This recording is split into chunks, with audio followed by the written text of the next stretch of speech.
마지막 시대의 사단의 전략. 친애하는 마귀들아, 우리는 지난 수천 년 동안 하루도 쉬지 않고 하나님과 커다란 전쟁을 치러왔다. 우리는 아담과 하와를 유혹하는 데 성공하였고, 가인을 통하여 아벨을 죽이는 데에도 성공하였다. 유대인들의 신앙을 바짝 메마른 율법주의로 전락시켜버림으로써 하나님의 사랑과 말씀을 가리운 데 성공하였고, 예수를 십자가에 못 박아 죽였다. 12제자들로 인하여 복음의 능력이 나타나자 잠시 우리가 수세에 몰리는 듯 했지만 거기에 굴하지 않고 그리스도인들을 박해하였다. 그러나 원형극장에서 한 사람을 죽였을 때 10사람이 그리스도인이 되는 것을 보면서 우리는 급히 전략을 수정하였다. 박해 대신 자유와 풍요였다. 그 작전은 대성공이었다. 교회가 재물과 탐욕에 빠져있는 동안 가짜 복음과 거짓 교리들을 넣어서 진리를 제거하는 데 크게 성공하였다. 돌이켜보건대 중세는 참으로 우리 마귀들의 전성기였다. 1000년의 긴 종교 암흑 시대가 끝나갈 무렵 터진 루터의 개혁운동으로 최고의 위기가 왔었다. 그러나 우리는 교단과 교리주의에 빠지도록 유도하여 위기를 극복하였다.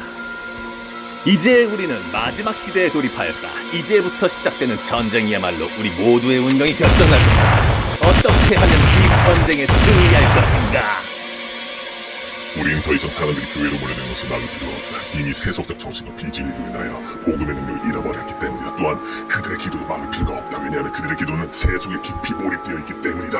목사들이 설교도 말할 필요가 없고 뭔가 교회 있는 이야기와 정치와 사회 문제에 치워져 있어서 그들을 정확하게 판단하지 못하고 있기 때문이다. 오리와 무지로 혼탁해진 설교는 하나님께 이끌지 못할 것이다. 내가 이 마지막 시대에 너희들에게 명령하고 싶은 것은 매우 간단하다. 자신이 구원받았다고 스스로 믿도록 해놓고 그들의 시간을 사소한 일로 바쁘게 만들면 된다. 돈과 명예를 쫓는 일에 집중하게 하고 지출을 늘리도록 하라. 그러면 그들의 마음과 삶은 불신자와 별다른 차이를 보이지 않을 것이다. 행복은 물질의 풍요에서 온다고 믿게 하고 아내들의 사치심을 부추겨서 남편들로 하루에 적어도 10시간 이상 일하도록 만들고 일주일에 7일을 일해도 시간이 부족하다고 느끼도록 만들어라. 가족의 행복과 안락한 노후를 위해서 오직 돈을 많이 벌어야 한다는 생각을 집어넣어라. 필요하다면 한 사람이 2가지 이상의 직업을 갖도록 유도하고 가정을 지켜야 하는 아내도 적당한 이유를 만들어서 직업 전선으로 내몰아라. 그러면 아내들이 밖에 나가 일한 후에 파김치가 되어 저녁에 가정으로 돌아와 남편과 아이들을 위해 정성 어린 식사와 환한 미소를 제공할 여력이 없게 될 것이다. 입에서는 짜증과 신경질과 투정이 새어나오게 될 것이며 만사가 귀찮게 느껴지게 될 것이다. 그 결과 조그만 일로도 다툼과 갈등의 먹구름이 들이오게 되고 결국에는 이혼이라는 파국에 이르게 될 것이다. 그리고 피곤한 일과를 마치고 귀가한 후 자극적인 텔레비전 프로그램과 뉴스와 드라마를 보도록 하여 그들의 영혼이 성령의 음성을 들을 만한 여유를 도무지 가질 수 없도록 몰아가라. 모든 가정과 거리와 직장마다 사람의 정욕과 탐욕을 자극하는 영상과 음악을 무차별하게 퍼부어라. 어디를 가든지 신문과 잡지와 라디오와 텔레비전과 인터넷 앞에 시간을 보내도록 만들어라. 광고와 연예 뉴스 그리고 영화를 통해 불결하고 음란한 생각과 말들이 늘 마음속에 머물도록 만들어라. 그리하여 청년들의 신앙과 도덕과 윤리를 무너뜨려 결혼에 대한 가치관을 혼란케 하라. 토크쇼에 나오는 사회자와 출연자들을 통하여 이 사회의 가치관과 풍조를 부도덕과 불법으로 망가뜨려라. 그리하면 동성연애와 불륜과 이혼을 타당하게 생각하는 것이 지성인이라고 생각할 것이다. 다음으로 일주일 내내 바쁘게 만드는 것이 가장 중요한 우리의 전략이다. 헛된 것에 소모하는 시간이 많을수록 하나님과 함께 할 수 있는 시간은 그만큼 줄게 될 것이다. 그리고 컴퓨터의 노예가 되게 하라.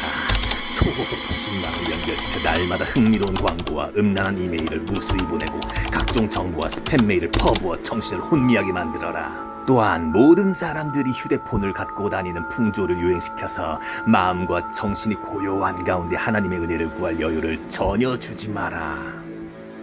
교회에 대한 사단의 전략.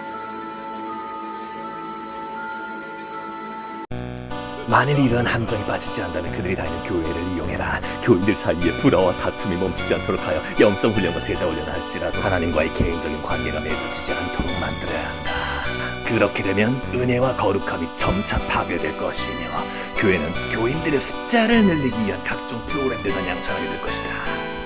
그들은 하나님이 원하는 예배보다 사람들을 더 많이 끌어들이는 방식에 대해서만 아이디어를 모으게 될 것이며 말씀보다는 눈에 보이는 기적과 은사에만 매달리게 될 것이다. 그들이 원하는 기적들을 초자연적인 방법으로 보내줌으로써 영혼을 훔칠 수 있는데 그것으로 그들은 우리의 완전한 대리인들이 될 것이다. 만일 교회를 크게 성장시키는 일과 각종 기적과 은사를 넣어주는 일에 성공하기만 한다면 교회는 우리의 가장 효과적인 서포터들이 될 것이다. 그러면 교회는 결국 하나님을 섬기는 일과 무당이 귀신을 모시는 것을 분간하지 못하는 지경까지 이르게 될 것이다.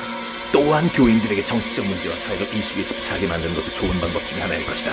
목사로 하여금 특정 정치인에 대하여 지지하는 설교를 하도록 해서 교인들의 마음을 예수와 진리에 무관심하게 만들어라. 교인들은 자신들이 지지하는 정치인과 사회적 이슈를 주장하며 다툴 것이며 급기야는 교회 안에 말씀이 사라질 것이다. 친하는 마귀 형제들아, 우리는 사람들의 시간을 빼앗는 일에 우리가 가지고 있는 모든 정력을 쏟아부어야 한다. 그들의 시간을 뺏을 수 있다면 예수를 만나지 못하고 말씀을 올바르게 깨닫지 못한 채 세상과 교회 안으로 방황하다가 지옥으로 오게 될 것이다. 꼭 명심해라. 이것이 오늘날 내가 너희들에게 주고자 하는 중요한 명령이다. 오직 예수 이외에 다른 길은 없단 말이다, 인간들아. 내 주